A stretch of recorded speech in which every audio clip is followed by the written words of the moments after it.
So now let us try to do an implementation of the record which is actually created on the basis of the existing cursor. Now this way around, let us try to solve it with the help of a problem statement.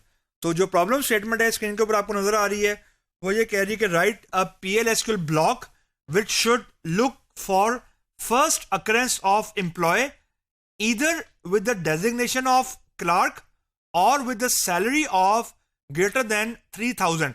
Program should exit after displaying the success message. अब ये थोड़ा सा different है. Different इस sense में है कि आपने पहले रिकॉर्ड को व्यू करवाना है. अगर आपको डेजिग्नेशन में क्लार्क मिल जाए या जो सैलरी की वैल्यू है, the moment you hit the value greater than 3000 your programme should exit.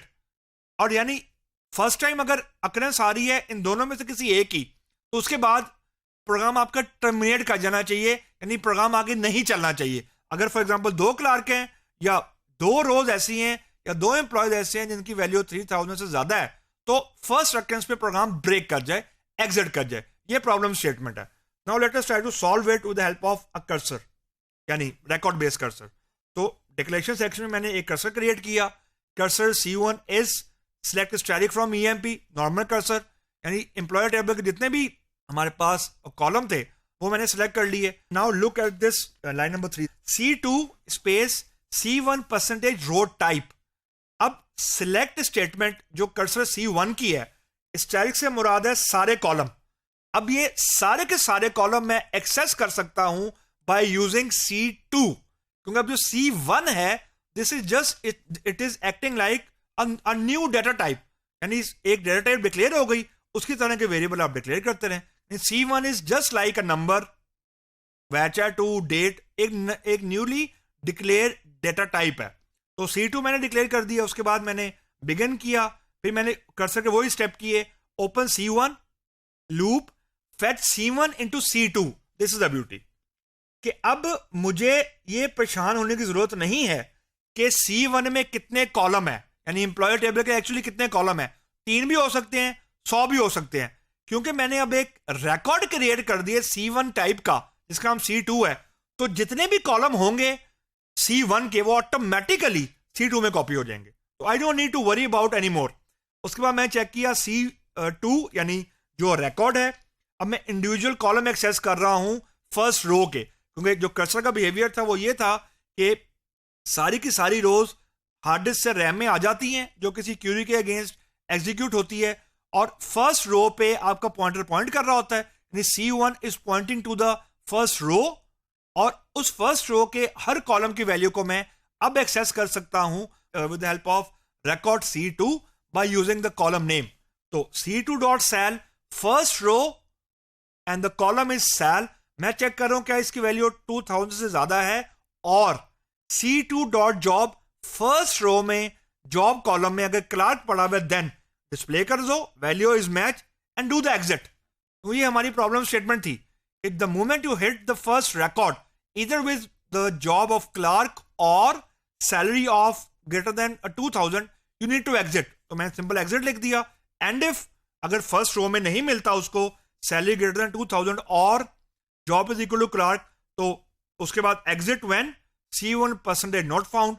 Just a recap कि जो loop है वो false पे चलता रहता है और true पे exit करता है, और not found for the first time false होगा. Reason अगला रिकॉर्ड मौजूद है. अगर अगला रिकॉर्ड मौजूद होगा तो नॉट फाउंड फॉल्स होगा, अगर अगला रिकॉर्ड मौजूद नहीं होगा तो नॉट फाउंड ट्रू हो जाएगा. मतलब जब हम लास्ट रिकॉर्ड पे बैठे होंगे तो अगला रिकॉर्ड नहीं मिलेगा तो नॉट फाउंड ट्रू होगा, वहां से लूप ब्रेक कर जाएगा. So now let us try to do the implementation and see how it work in PL/SQL. So let me bring this code from here to here and let me see. ये actually 2000 नहीं है, ये 3000 है. Problem statement 3000 कहती है, तो just typo error. तो अगर मैं अब इसको रन करूंगा तो लेट अस सी ये डिस्प्ले क्या होता है. It is an execution. तो मैसेज एरर दे दिया इसने.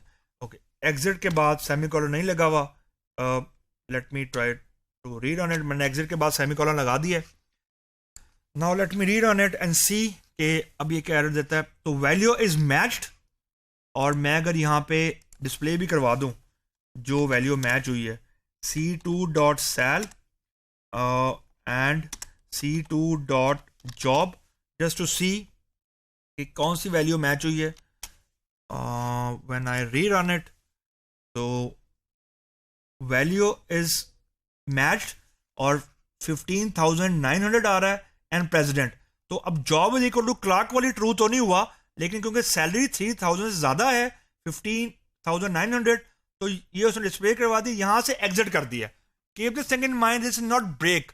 ब्रेक लूप से बाहर निकलता है, एग्जिट आपको प्रोग्राम से बाहर फेंक देता है। यानी ये पहली अकरेंस आई है, उसके बाद लूप ब्रेक हो गया और प्रोग्राम ब्रेक हो गया एक्चुअली। यानी हम इसको बोल सकते हैं कि आपका प्रोग्राम पहला रिकॉर्ड डिस्प्ले करवाने के बाद इमीडिएटली टर्मिनेट कर गया।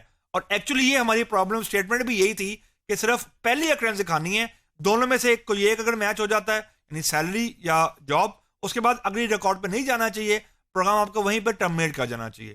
तो this is all about the first example how you can use the cursor based record.